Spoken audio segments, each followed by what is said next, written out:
Voy a grabar esta parte de la sesión para dejarla también en el canal de Discord como respaldo para los compañeros que no están. Ya. Bueno, eh, como recordarán en la clase pasada empezamos a discutir cuáles son los matices y las diferencias que surgen en estas tres tipologías documentales que son características de los años 60, que son por una parte el cinema verité, que surge en Francia en el contexto de la nueva ola francesa.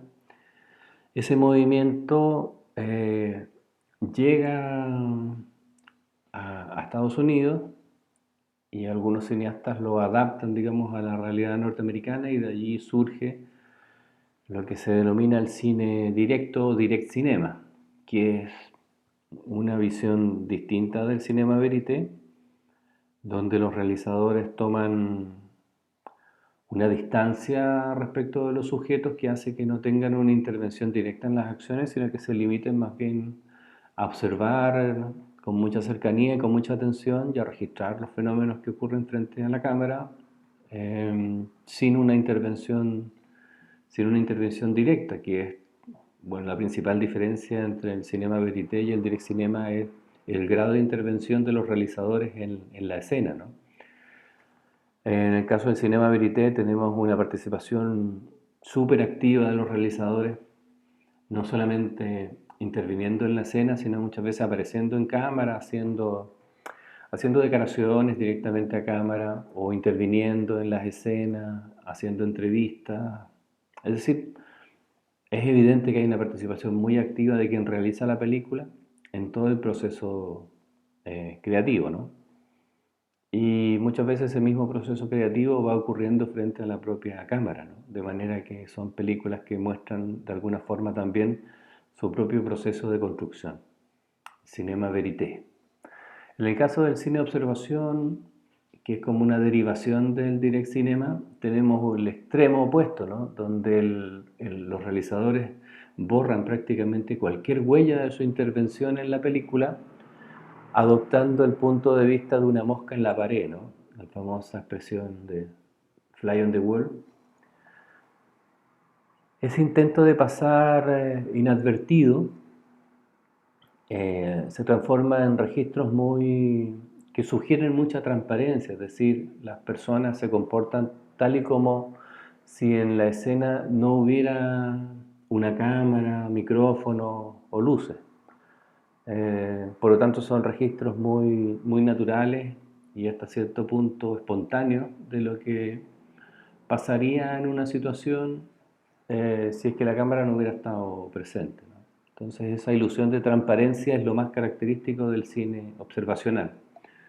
Y su nombre deriva de eso, de básicamente un cine que está hecho desde una cierta distancia contemplativa, de no intervención y no interacción entre quien realiza la película y los sujetos filmados, ¿no? No hay entrevistas, sino que se registran sencillamente las interacciones de los personajes entre sí, pero nunca con el realizador o con el director, ¿no?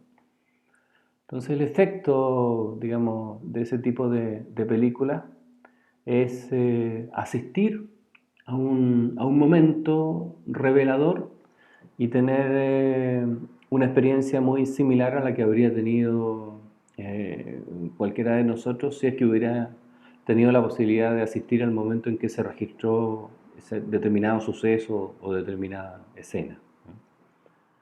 Entonces, ese tipo de cine de observación plantea, digamos, un polo opuesto a lo que sería el cinema verité, donde encontramos la intervención directa de los realizadores en su película, eh, a la manera de Crónica de un verano, por ejemplo, donde tanto Jean Rouch como Edgar Morin realizan las entrevistas, son ellos mismos filmados mientras tienen, digamos, conversaciones respecto del devenir y del desarrollo del proceso de filmación. Eh, Tenemos este polo opuesto que estaría representado por las películas como Titicut Folies de Frederick Weissman, donde nos encontramos con un registro prácticamente no intervenido, y por lo tanto de una forma muy cruda se nos traspasan como espectadores escenas muy naturales y espontáneas que han sido registradas como si allí no hubiera existido intervención de un equipo de filmación, ¿no? Profe, ¿cómo se Sí, llega Cata. a producir eso? Porque igual en la película, no sé, eso también sentí que realmente se veía como muy natural, a pesar de que ellos sabían que la cámara estaba ahí, incluso habían personas que miraban a la cámara, pero como que, no sé, no existía. Sentí que sus gestos igual eran como súper espontáneos. Claro, uno de los efectos más notorios del cine de observación es crear esa ilusión de transparencia enunciativa, es decir, que los sujetos se comporten de una manera tan natural como si la cámara no existiera. Naturalmente que eso pone al espectador en una situación eh, de cierta, bueno, incomodidad en una primera instancia porque no es lo natural y lo propio del cine, ¿no? Y en segundo lugar de curiosidad de saber, bueno, cómo es posible que hayan hecho este tipo de filmaciones, sabiendo, digamos, todo el despliegue técnico que hay detrás de un proceso de filmación en términos de cámaras, micrófonos, grabadoras, equipos de iluminación. Es decir, conociendo un espectador contemporáneo como tú, como yo, sabes, digamos, que detrás de cualquier proceso de filmación hay un despliegue que por mínimo que sea implica meter en la misma habitación a dos o tres personas, ¿no? Entonces, la pregunta que tú te haces es la que se hace cualquier espectador que asiste a este tipo de eventos filmados de esta manera, ¿no? ¿Cómo es posible que estas personas se comporten con tanta naturalidad sabiendo que el proceso de filmación implica la intervención del espacio con equipamiento, modificaciones del espacio por efectos de iluminación y finalmente la presencia de dos o tres personas, digamos, en la misma habitación? Hay una, hay una entrevista muy interesante que les voy a compartir, donde Frederick Weissman cuenta, bueno, no revela del todo su método, sí, pero cuenta algunas cosas que son interesantes para entender, digamos, cómo puede lograr esos niveles de transparencia, ¿no? O ese efecto de transparencia en sus películas. Y lo primero que él dice es que pasa mucho tiempo en los lugares donde filma, con la cámara, con los equipos siempre prendidos, de manera que graba mucho material, entre 80 y 100 horas normalmente de material. Pero además pasa mucho tiempo paseándose por los lugares, conversando con las personas, es decir, volviéndose de alguna manera parte del decorado de los espacios que registra. De manera tal que cuando él siente que ha logrado volverse parte del espacio y de la institución, ahí comienza efectivamente a grabar los materiales que él sabe, digamos, con certeza que van a formar parte de la película. Todo lo anterior probablemente ni siquiera lo considere al momento del montaje final, pero son de alguna manera materiales que le van permitiendo a él conocer las dinámicas de las instituciones, de los espacios, las relaciones sociales entre las personas que habitan esos espacios, de manera que es una suerte de investigación con cámara que le permite a él, bueno, comprender lo que está filmando, familiarizarse con el espacio y sobre todo, y lo más importante, que las personas a las que está filmando se acostumbren a su presencia y a la presencia de los equipos. Y eso ocurre durante meses. Es decir, una película de observación no se puede hacer en 3 días. Una película de observación requiere, bueno, primero, un largo proceso de gestión en términos de permisos, autorizaciones, convencimiento de las personas que van a intervenir respecto de las intenciones del realizador y de los objetivos de la película, ¿no? Entonces, en el caso de esta película en particular, de Titi Goodfallies, que es una institución penitenciaria. No olvidemos que es una cárcel, digamos que tiene las características de hospital psiquiátrico, pero es parte del sistema de prisiones de los Estados Unidos. Entonces, hay una serie de permisos y autorización que tienen que venir desde el Ministerio de Justicia para abajo prácticamente. Entonces, él no puede llegar y entrar a una institución como alguien, digamos, podría entrar a un espacio más público. Esta es una institución que depende del sistema judicial y por lo tanto hay un largo proceso de conseguir permisos y autorizaciones y de explicar, digamos, claramente las intenciones y los objetivos de la película antes de que te digan, sí, pase, puede venir. Entonces, antes de que parta el proceso de filmación, ya hay un largo camino que tiene que ver con convencer a las personas de la necesidad de hacer la película o de la importancia de hacer la película, de manera que cuando te permiten acceder a esos espacios, ya la parte más difícil, que es el acceso, ya está resuelto. Y lo que procede de ahí en adelante es, bueno, ganarte básicamente la confianza para que las personas se comporten de manera más o menos natural y espontánea en el momento en que tú las grabes, ¿no? Se da, bueno, parte de la entrevista que te comento, Weissman dice que él escoge también estas instituciones como una cárcel, hospital, eh, por el nivel de despersonalización que se genera en ese tipo de espacios y que lo podemos observar, por ejemplo, en que los médicos eh, tratan a sus pacientes con un nivel de despersonalización como si fueran cosas, objetos, ¿no? Y esa interacción es visible, digamos, en las entrevistas, en las conversaciones, digamos, que tienen los médicos con sus pacientes. El nivel de desapego con su fusión, o sea, de alguna forma, eh, la función del médico no es curar a un enfermo, lo que la película, digamos, de alguna manera transmite, sino que más bien es validar con el juicio médico la, la condena de este delincuente, porque son todos delincuentes condenados, digamos, que tienen un tratamiento diferenciado por el hecho de presentar, digamos, evidentes rasgos de enfermedades mentales, ¿no? Por lo tanto, no es una institución destinada a curarlos, sino más bien a justificar la decisión de mantenerlos en esas condiciones de presidio, ¿no? Entonces, ese nivel de despersonalización yo creo que favorece mucho la posibilidad de hacer una película en esas condiciones, porque a nadie le importa finalmente, ¿no? Ni a los médicos, ni a los cuidadores, ni a los guardias penitenciarios, ni a los propios presos les importa y por lo tanto no tienen mucha conciencia de que su comportamiento está siendo registrado, ¿no? Porque están tan alienados en su función que el hecho de que los filmen o no los filmen les da lo mismo, ¿no? Y eso entonces favorece mucho el despliegue del trabajo de registro de Weissman. Parece que él es el único que está consciente de lo que allí está ocurriendo. Y bueno, la historia de la película es que a nadie le importaba esta película hasta el momento en que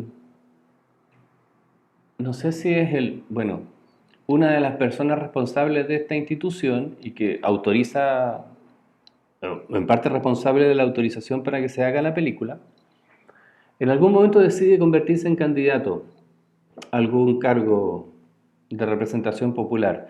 Y sus asesores de campaña le hacen ver la incomodidad de esta película que muestra, digamos, a una institución de la cual él ha sido responsable. Y en ese momento se inicia un proceso judicial para bloquear la exhibición de la película, pero no por lo que la película significa en sí misma y la crítica que levanta hacia el sistema judicial norteamericano, sino lo que podría potencialmente perjudicar la imagen de este candidato, ¿no? Y ahí comienza un proceso judicial donde la película va a ser proscrita, se va a prohibir su exhibición, se van a poner problemas para la circulación, en fin.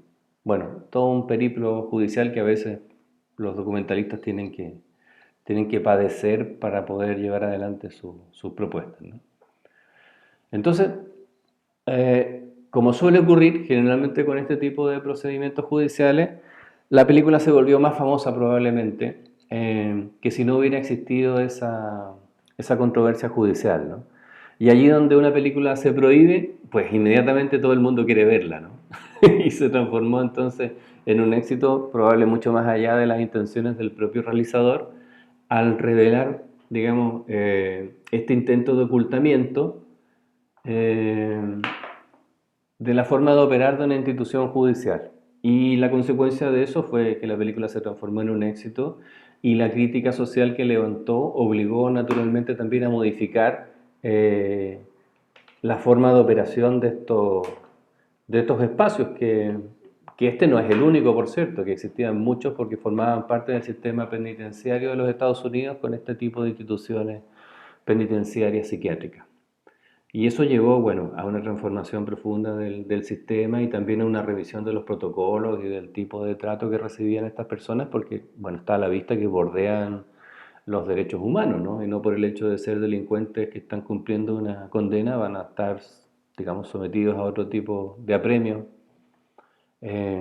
como los que se observan en la película, ¿no? Y eso tal vez es una de las, de las enseñanzas más grandes.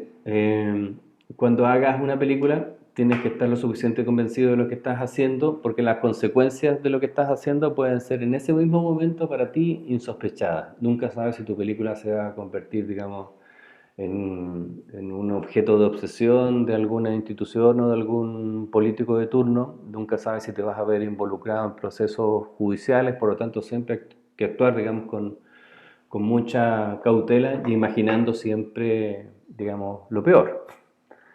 Una de las cuestiones metodológicas que Weisman también reafirma mucho es el uso del consentimiento informado. Es decir, a todas las personas que él registra les pide que den su consentimiento para ser filmados, ¿no? Entonces, de esa manera él es súper claro y concreto respecto de los objetivos de su película y de las consecuencias que puede tener para las personas filmadas aparecer o no aparecer en la película. Y normalmente ese consentimiento es filmado y forma parte del propio registro del documental. Entonces ahí tienen ustedes un tip súper importante para curarse en salud. Cuando hagan una entrevista o incorporen, digamos, a cualquier sujeto dentro de su registro, háganle saber a ese sujeto lo que están haciendo y cuáles son las consecuencias que le puede acarrear su participación y siempre poniéndolo, digamos, en el escenario más realista posible, ¿no? De las consecuencias que puede traer eh, su intervención en la película. Y sencillamente, bueno, si la persona no está de acuerdo a asumir esos riesgos, pues no pierdan tiempo intentando convencerla, ¿no? Aquí, digamos, hay que ser también muy pragmático en el sentido de que eh, siempre va a haber alguna otra persona bien dispuesta a participar y a colaborar de la película y lo peor que les puede pasar es tener que trabajar con una persona que no tiene la mejor disposición, ¿no? Porque eso se va a notar después en el tipo en el tipo de entrevista, en, en la disposición general que su entrevistado adopte de cara al registro. Entonces, para evitar perder el tiempo, si hay alguna persona que no está convencida, mejor no considerarla, ¿no? Pero si hay alguien que está convencido y quiere participar, que tenga claridad respecto a las consecuencias que puede tener su participación en la película. Es una cuestión súper básica que a veces se nos va un poco de vista. Bien, eh, estamos claros entonces. A veces se utilizan de forma homóloga el concepto de cinema verité con el de direct cinema. Y ya tienen ustedes ahí que hay un matiz de diferencia súper importante que es la intervención de los sujetos realizadores en la propia película. En el cine directo, a diferencia del cine de observación, además opera otra característica. Normalmente el cine directo trabaja sobre personalidades o figuras que tienen algún tipo de reconocimiento público, es decir, artistas, políticos, de alguna manera, personalidades respecto de las cuales el público ya tiene una imagen o alguna construcción en su imaginario, y por lo tanto el direct cinema lo que busca es mostrar de alguna forma esa faceta de las figuras públicas que permanece relativamente oculta para el gran público, en el sentido de que toda personalidad pública tiene un lado B, donde supuestamente se muestra realmente cómo es, ¿no? Entonces el direct cinema utiliza ese nicho para construir sus películas básicamente sobre la base de la vida íntima de personas que tienen alguna figuración pública, ¿no? Entonces nos metemos, por ejemplo, en la serie de películas que Robert Duvall realiza sobre John Kennedy. Nos metemos, digamos, en la vida íntima y en la dinámica de un proceso de primaria en un político emergente que va a llevarlo a convertirse en presidente de los Estados Unidos en 1960. Entonces hay naturalmente una elección de un personaje que es carismático, que es atractivo, que tiene, digamos, el potencial de convertirse en el presidente de la nación más poderosa del mundo en ese momento. Por lo tanto, el éxito de esa película estaba prácticamente asegurado. Ahí el olfato periodístico de Robert Drew le dijo, este es el hombre al que hay que seguir. En desmedro del otro candidato con el que compiten las primarias, ¿no? Humbert Humphrey, que termina, digamos, perdiendo, siendo derrotado precisamente por el carisma, por la personalidad y por la imagen de este político que empieza a mostrar ya la relevancia que tiene la dimensión performativa frente a los medios de comunicación por sobre, digamos, el proyecto ideológico o político que pueda llevar adelante como programa de gobierno, ¿no? Entonces también la película muestra de qué manera eh, la propia imagen del político y su capacidad para relacionarse con los medios de comunicación modernos, léase la televisión y el cine, comienzan a dejar fuera de circulación a toda una playa de políticos de la vieja guardia. El último de los cuales va a ser probablemente Nixon, ¿no? Entonces, hay ahí también frente a las cámaras el descubrimiento de esa transformación de la escena política en una escena mediática. La puesta en escena de los mítines políticos, eh, el despliegue, digamos, de los candidatos en términos de cercanía con sus electores, todo ello va quedando registrado en este documental de Robert Drew, Primary. Pero luego va a seguir trabajando en esa misma línea y una vez que Kennedy es elegido presidente, va a tener naturalmente acceso privilegiado, visto, digamos, los buenos resultados de ese primer documental, y va a poder filmar muchos de los episodios críticos de la presidencia de Kennedy. Entre ellos, por ejemplo, una película que habla sobre la crisis de los misiles en 1962, ¿no?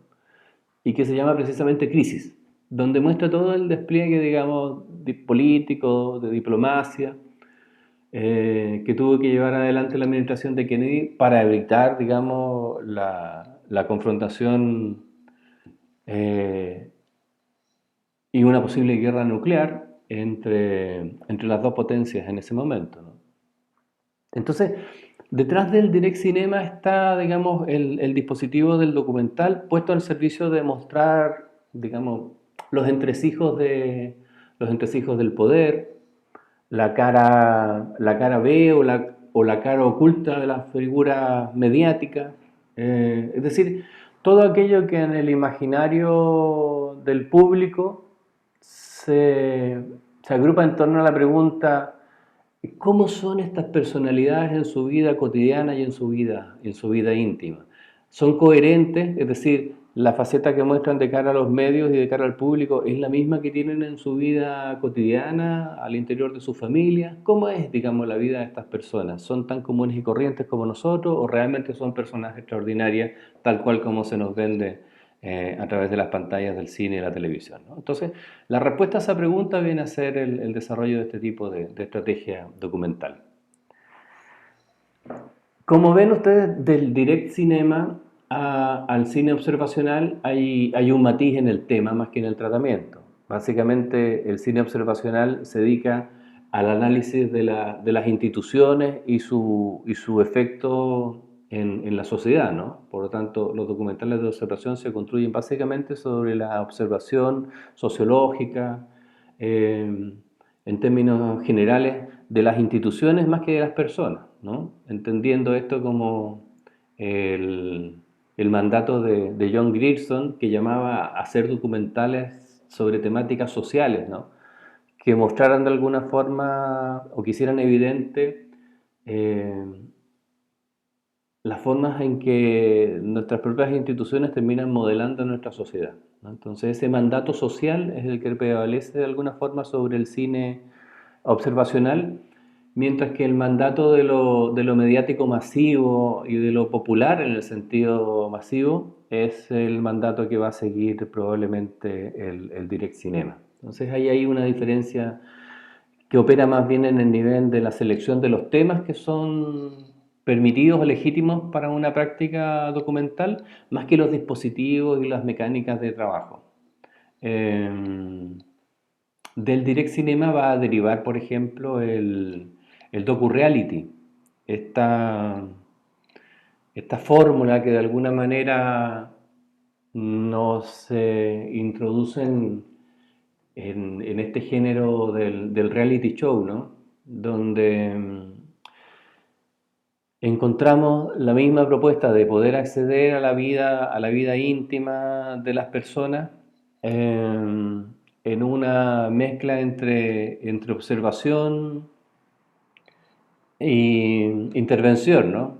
Desde nuestra contemporaneidad nadie tiene duda que los reality shows televisivos son espectáculos de telerrealidad con un alto nivel de manipulación de los realizadores en términos de intervenir en la situación, provocando dinámicas dramáticas que muevan, digamos, la narración, ¿no? Y todos los realities televisivos operan sobre la base de la misma forma. Se realiza un casting donde se buscan figuras, digamos, del mundo social mediático. Se les propone una condición o una situación contextual en la cual tienen que desenvolverse y desarrollar, digamos, distintas estrategias, ya sea de sobrevivencia o de alianza o de superación de pruebas para lograr finalmente acceder a un tipo de premio. Digamos, los reality show tienen una fórmula que, digamos, exitosa por cierto, y que funciona muy bien y que nos mantiene, digamos, como espectadores enganchados a ese tipo de narrativa, ¿no?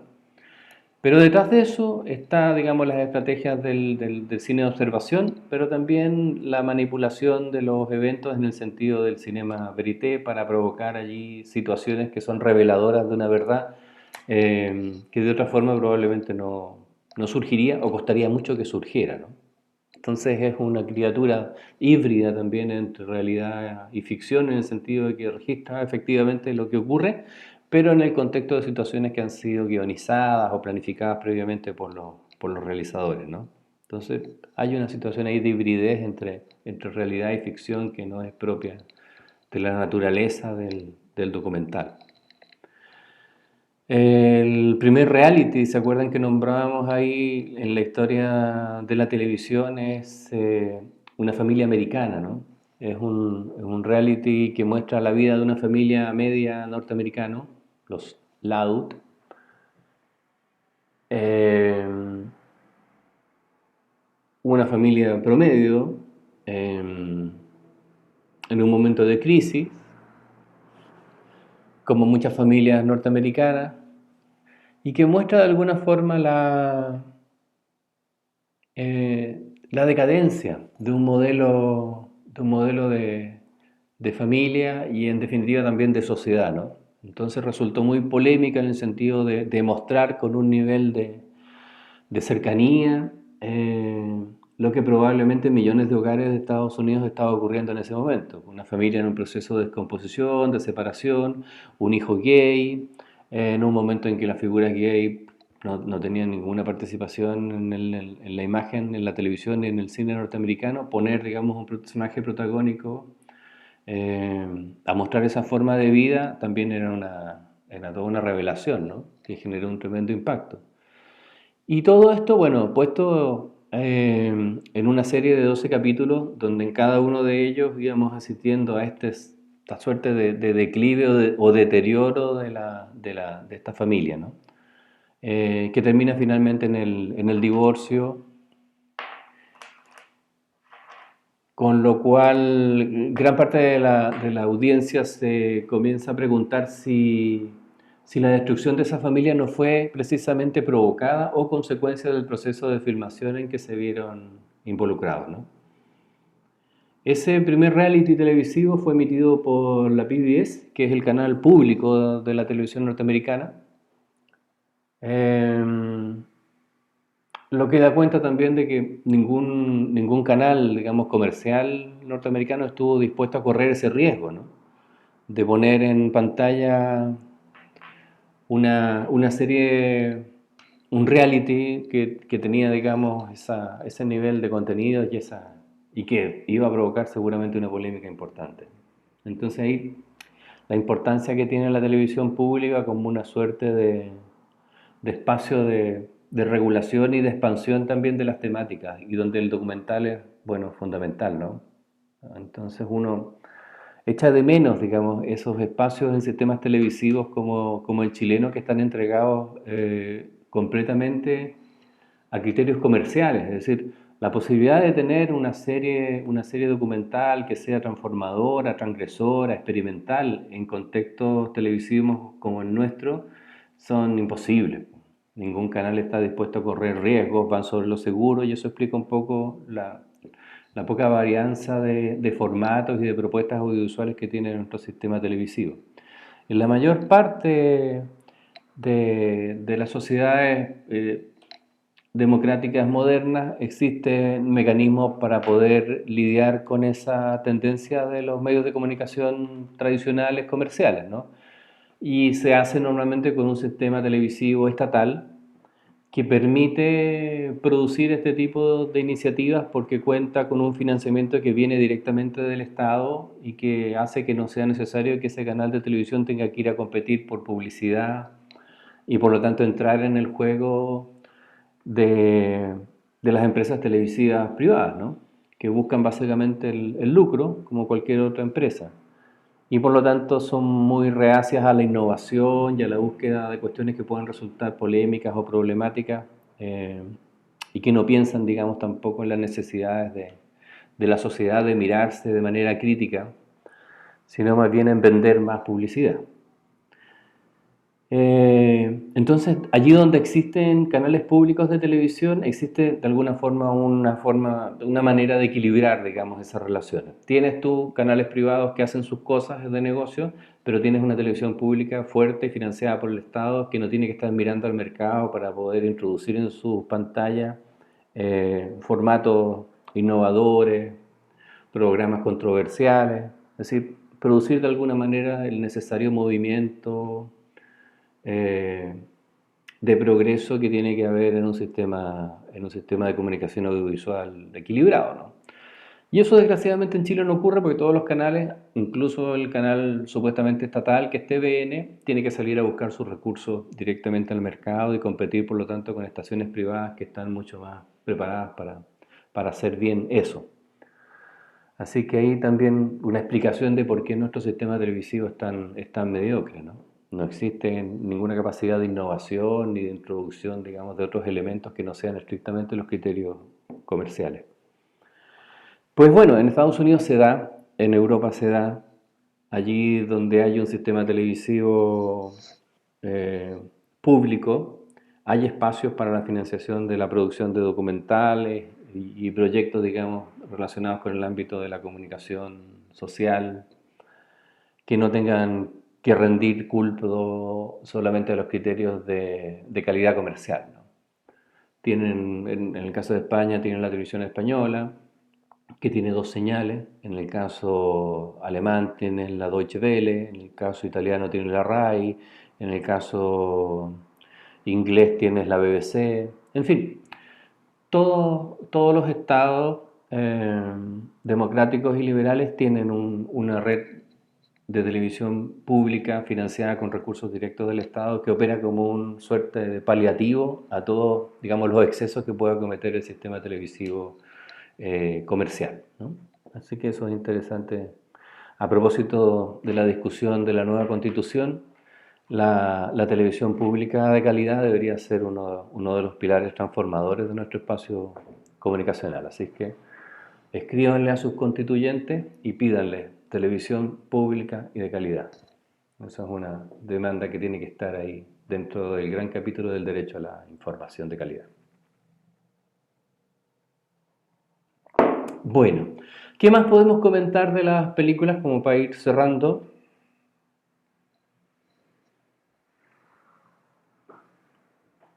¿Algo más que les haya llamado la atención a ustedes de lo visto hasta este momento? El contraste igual que hacía la película, la del sistema carcelario en el psiquiátrico, me llamó mucho la atención como que se expresara como una especie de show y contraponer escenas. Por ejemplo, en una salida el fallecimiento de una de las personas y luego venían todos cantando, entonces claro, obviamente eso era intencional. Se hizo como ese juego. También al inicio, como que muestra que va a ser un show y luego muestra la triste realidad que viven adentro, como que no quieren estar ahí, que al final, por ejemplo, el tema que me llamó más la atención fue del reo que estaba como más cuerdo dentro de todos, en donde él decía que él no quería estar ahí, que lo único que estaban haciendo ellos era como seguir medicándolo, como que él sentía que empeoraba, pero ellos le decían que no, que iba a estar mejor con más tranquilizante. Entonces, también eso me generó un impacto. Sentí que era difícil igual verlo en esa situación y cómo uno saber si realmente tenía un problema o no, porque él se expresaba y decía lo que le pasaba y que no quería estar en ese lugar y que él quería que prácticamente lo reinsertaran y lo ayudaran como a salir y en ese lugar como que hacían todo lo contrario, querían que se quedara ahí como para siempre. Y eso. Muy bien, Cata. Sabes que uno de los efectos que tiene este documental en un sentido muy amplio es esa metáfora que de alguna forma contiene que puede servir para explicar relaciones sociales más amplias y de alguna forma ese micromundo que refleja el documental, que es esta prisión psiquiátrica, uno la puede fácilmente extrapolar, digamos, a la sociedad y a las formas de relación que se dan en la sociedad, ¿no? Donde la doctrina del control social mediante, digamos, los diagnósticos técnicos. Alguien te dice que eres de determinada manera y eso queda como una chapa, digamos, en tu ADN con el cual se te va a identificar, digamos, históricamente.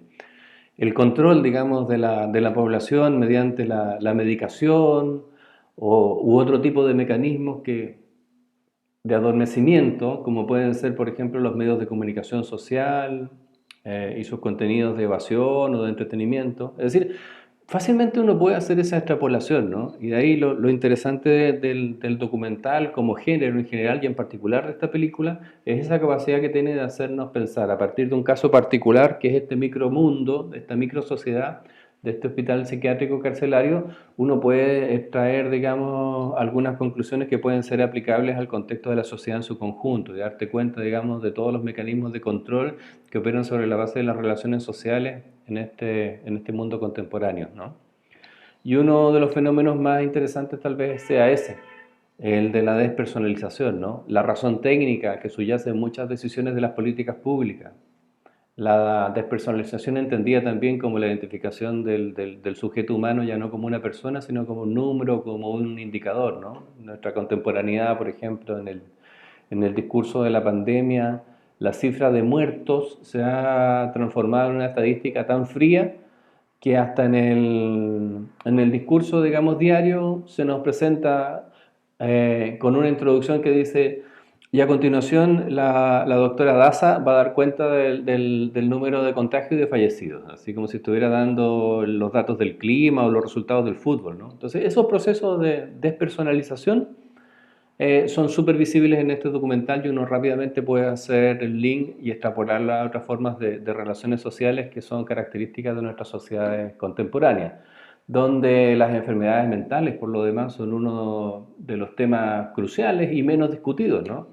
No solamente en el contexto de la pandemia, digamos, los problemas mentales han aumentado, sino en términos de consumo de fármacos. Toda la farmacología como un dispositivo de control social también es uno de los aspectos que muchos estudiosos de la cultura y de la sociedad ponen énfasis como una de las características de nuestro mundo contemporáneo. Así que los documentales sirven no solamente para conocer realidades particulares y mundos o microcosmos, como en el caso de esta institución, sino que nos permiten hacer extrapolaciones que nos permitan mirar de manera crítica también nuestra propia existencia y nuestra propia sociedad. Yo creo que esa es una de las funciones más importantes que el documental tiene. Y al hacerlo de esta manera tan transparente y no invasiva, producen este efecto mayor de realismo, ¿no? Las cosas que se nos presentan son tal y como ocurrieron, y en la confianza que nosotros tenemos en el trabajo de Weissman es que podemos asegurar que las cosas que él registró son efectivamente tal y como ocurrieron y no son montajes ni son, digamos, puestas en escena para efectos dramáticos. Y eso le da, digamos, un valor adicional a este estilo documental. Nos hace, digamos, ponernos en el lugar de los sujetos y sentir, digamos, esa empatía que probablemente no sentiríamos si este discurso fuera un discurso con un narrador, con una voz en off que nos va explicando lo que estamos viendo, que nos está haciendo entender aquellas cosas que no somos capaces de entender, por considerarnos que somos un poco tontos o limitados, ¿no? Entonces, una de las gracias de este dispositivo del cine de observación es que nos trata como personas adultas íntegras y competentes, capaces de entender y de hacer nuestros propios análisis y extrapolaciones a partir de las imágenes y sonidos que nos presentan. Así que es uno de los efectos, y de ahí tal vez la relevancia que tiene este estilo del cine observacional, que hace que sea una de las formas más potentes tal vez del discurso documental, precisamente porque borra todas esas posibilidades de aparente manipulación o intervención del realizador en la película, ¿no? Lo que ya ustedes se dan cuenta de que es una fantasía. Finalmente hay una tremenda intervención del realizador que tiene que ver con la selección de determinadas escenas y su puesta, digamos, en un orden discursivo a través de un montaje que él controla absolutamente, ¿no? Pero es, digamos, el efecto de transparencia el que prevalece, digamos, por sobre estas manipulaciones que quedan, digamos, en evidencia para quien se introduce ya de manera más crítica y más desconfiada, digamos, en el terreno del documental. Bueno, muy bien. Les reitero que en la sección de lecturas de nuestro canal de Discord les he dejado dos recomendaciones de textos, el texto 5 y el texto 6, que corresponden a un texto de Pablo Lanza, un artículo donde explora precisamente el cine directo o direct cinema y sus estrategias discursivas. Es decir, van a encontrar por escrito y seguramente con mayor claridad todas las cuestiones que yo he intentado plantearles en las clases de este último módulo. Y también les he dejado un texto de Nichols, que como saben es probablemente uno de los teóricos del documental más influyente. Y él propone una suerte de clasificación de todos los documentales, una cuestión también bastante discutida. Él planteó en el año 91, cuando publica su libro La representación de la realidad, cuestiones y conceptos sobre el documental, que todos los documentales de alguna forma responden a cuatro modos o cuatro modalidades de representación documental, que son el documental expositivo, el documental observacional, que es el que estamos comentando ahora, el documental interactivo y el documental reflexivo. De alguna manera, todos los documentales en la historia del documental pueden corresponderse con alguna de estas características o mezclar y combinar en distintos niveles algunas de estas modalidades. Como son 4 categorías, bueno, inmediatamente la gente le empezó a decir, oye, pero eso es como muy arbitrario, ¿cómo vas a meter toda la historia del documental en torno a 4 modalidades? Si el documental es súper diverso y está en constante transformación. Y él dijo, bueno, hagan el ejercicio, pues vean. Pues. Y empieza a tomar distintas películas de distintas épocas y empieza a mostrar cómo expresan de alguna manera su adscripción a alguna de estas categorías. Y toma, por ejemplo, el caso de Flaherty con Nanook y nos muestra que ese es un claro documental de exposición, donde se muestra, digamos, un argumento que se desarrolla a partir de imágenes y sonidos, y allí donde no es posible poner la voz en off, Flaherty ocupa intertítulos, cartones, digamos, contextos para ir planteando su punto de vista y de alguna forma también su opinión respecto a lo que está mostrando.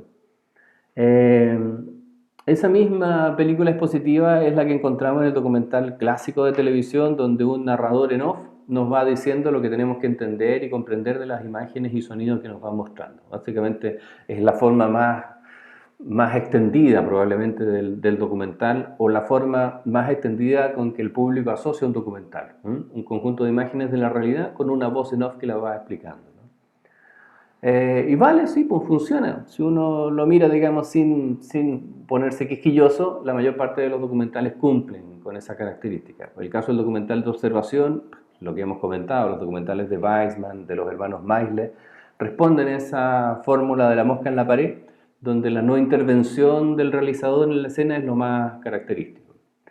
Respecto al documental interactivo, nos pone, por ejemplo, el caso de Crónica de un verano, donde hay una interacción, de ahí el nombre de interactivo, no es que sea, digamos, un documental multimedial con links a otras fuentes, eso, digamos, es un documental multimedia. La interactividad en el documental tiene que ver más bien con la relación entre el sujeto que filma y los sujetos filmados, donde el documental viene a ser el resultado de una negociación o de un acuerdo que puede ser implícito o explícito, pero que forma parte de la naturaleza de la película, ¿no? Y nos pone como ejemplo ahí Crónica de un verano, donde la negociación, digamos, para la hechura de la película forma parte de la película, como ustedes pudieron ver. Y el documental reflexivo viene a ser de alguna manera la forma más sofisticada del documental, donde la misma película se utiliza para reflexionar sobre los límites de la representación que un documental construye, o de alguna manera, y por decirlo con otras palabras, es una película que reflexiona sobre su forma de película, ¿no? Y este caso, bueno, no lo hemos visto todavía, pero de alguna forma puede tener su origen en la película El hombre y la cámara de Berto, donde la propia película es una película sobre la forma de hacer una película, ¿no? Entonces el concepto de reflexividad tiene que ver con eso, con cómo en la propia película se encarga de desmontar sus propios procedimientos de construcción, en la idea de denunciar que toda película, incluso los documentales, son finalmente una obra, digamos, discursiva, ¿no? Que tiene un objetivo, que está puesto al servicio de una retórica determinada y que se utiliza para decir algo sobre el mundo desde el punto de vista, digamos, del cineasta o de quien realiza la película. Bueno, los 4 modos funcionan entonces de manera general como una explicación, digamos, de las distintas estrategias que los documentalistas tienen a su disposición para construir sus películas. El año 2001, Nichols incorpora, después de toda una crítica, digamos, a los reduccionistas de su teoría, incorpora 2 modos adicionales, que son el modo poético y el modo performativo, para intentar abarcar a todas esas películas que de alguna forma se caían de su clasificación, ¿no? Entonces, le preguntaban, por ejemplo, a ver, una película como Lluvia, de Jory Stevens, que ustedes deben haber visto, o Sinfonía de una ciudad, de Walter Ruttmann, o A propósito de Niza, de Jan Vigo. ¿Qué tienen que ver con la exposición? ¿Qué tienen que ver con la interactividad? ¿Qué tienen que ver con el cine observacional? ¿Qué tienen que ver con la reflexividad? ¿No? Son documentales que se caen de su categoría. Bueno, dijo Nicole, creemos entonces una categoría donde lo que va a primar va a ser la expresión personal y el punto de vista personal y la estética del realizador. Y le vamos a llamar modalidad poética. Ya, pues, todos felices entonces, cualquier cosa que no cupiera dentro de las otras categorías venía a ser un documental poético, donde lo que prima es la expresión, digamos, del sujeto realizador y su realización con el mundo real en términos de objetos y personas, pero sobre todo prima la estética, digamos. ¿Mm? La belleza de la expresión visual de objetos y personas, más que la construcción de un punto de vista o de un argumento respecto de la realidad, es sencillamente la expresión estética y plástica de las cosas. Es una forma que el documental tiene hasta nuestra contemporaneidad, por ejemplo, pues, estos documentales eh, sobre la Tierra vista desde vuelo de pájaro, no me acuerdo cómo se llama, pero Baraka, por ejemplo, puede ser uno de ellos, Koyanatsi, en fin, documentales que no buscan plantear un punto de vista explícito respecto de la realidad, sino que más bien buscan, digamos, maravillarse con las formas, con la belleza. Son documentales básicamente muy, muy bellos en términos de que expresan una estética, pero también pueden ser muy personales y muy experimentales, como la visión de un artista. Entonces, no es una forma primitiva, digamos, del cine, sino que prevalece y de alguna manera todos los documentales pueden tener momentos dentro de su discurso que tengan como prioridad la modalidad poética, digamos. Y hay otro tipo de documentales donde lo que prima es básicamente la propia expresión, digamos, del sujeto que enuncia, que uno puede identificar, digamos, como el realizador de la película, y su personalidad tan potente, digamos, y expansiva que inunda de alguna forma la película, por sobre su temática o sus contenidos. Por ejemplo, el caso de Michael Moore, el director de Bowling for Columbine, Roger y yo, en fin, Fahrenheit 9/11, películas donde el sujeto que las realiza utiliza la película como una plataforma de expresión personal, pero en un sentido ya de acción política muy concreta, ¿no? Michael Moore utiliza sus películas para plantear sus puntos de vista políticos, para plantear sus críticas a sus autoridades, para plantear sus críticas hacia la sociedad norteamericana, y por lo tanto el documental en sí mismo no es más que una tarima sobre la cual él se planta para hacer un discurso, ¿no? Entonces, a ese tipo de documentales, que no son documentales de propaganda, porque tienen también visos estéticos y una forma de expresión mucho más sofisticada que un discurso de propaganda. A ese tipo de documentales Nichols le va a llamar documental performativo, en el sentido de performance, donde quien toma, digamos, el discurso documental lo utiliza para sus propios fines, que generalmente políticos, ¿no? Y ya con esas 6 categorías más o menos uno puede encontrar la forma de meter cualquier documental dentro de estos contenedores, ¿no? Siempre Nicole insistiendo en que todos estos modos no implican niveles necesariamente más sofisticados o más evolucionados de entender el documental, sino que son formas de abordar el tratamiento creativo de la realidad como lo planteaba John Grierson, ¿no? Y lo que nos dice también es que tampoco son modos que hubieran tenido una aparición histórica de manera que pudiéramos hablar de que unos son más primitivos o más antiguos que otros, sino que más bien todos estuvieron de alguna manera a disposición de los realizadores. Ya en la década del 20 tienes documentales, bueno, reflexivos, como El hombre y la cámara, poéticos, como Sinfonía de una ciudad, expositivos, como Nanook. Las modalidades probablemente interactivas y performativas están más condicionadas por la tecnología, por lo tanto aparecen más tardíamente porque requieren, bueno, sonido sincrónico, cámaras más livianas y cuestiones que aparecen recién en la década del 60. Pero en general, todas las modalidades de las tipologías documentales estuvieron disponibles para los realizadores en todo momento en la historia. Y ninguno de ellos tampoco implica necesariamente una jerarquía en términos de calidad o de sofisticación que nos diga que un documental exposicional es menos complejo o menos sofisticado que un documental reflexivo, ¿no? La verdad es que cumplen distintas funciones.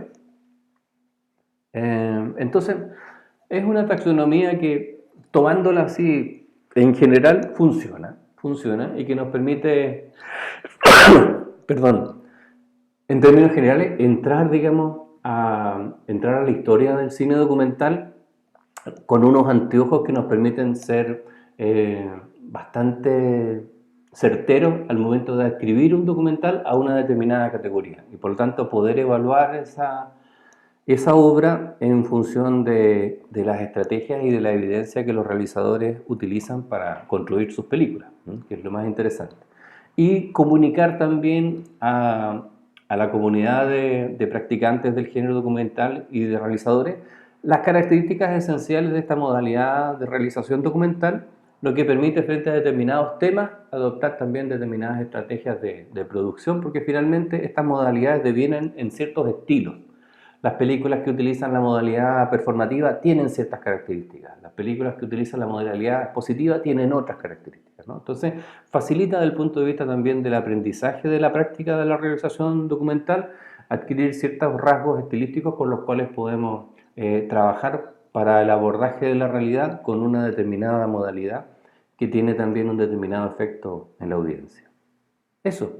Entonces les he dejado un texto que es una síntesis del libro de Nichols, donde están sintetizadas las características de estos seis modos, ¿vale? Para que lo tengan como una referencia, porque yo creo que es la teoría contemporánea más completa en términos de una comprensión global de lo que es la trayectoria de los documentales, de la historia del cine documental, y es digamos, es la teoría más influyente en estos momentos. Así que les recomiendo su lectura y por supuesto si pueden acceder al libro completo, que bueno, es bastante extenso y aborda otros temas, pero digamos es una lectura obligada para quien se quiera meter en serio en el tema de la teoría del documental.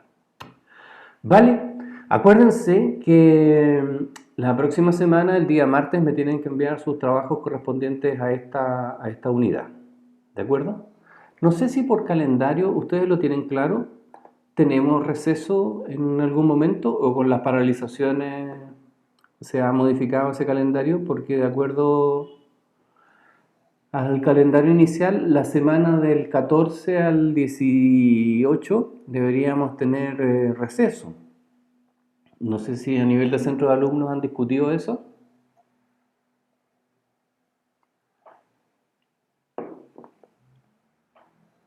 Creo que sigue todo igual, profe.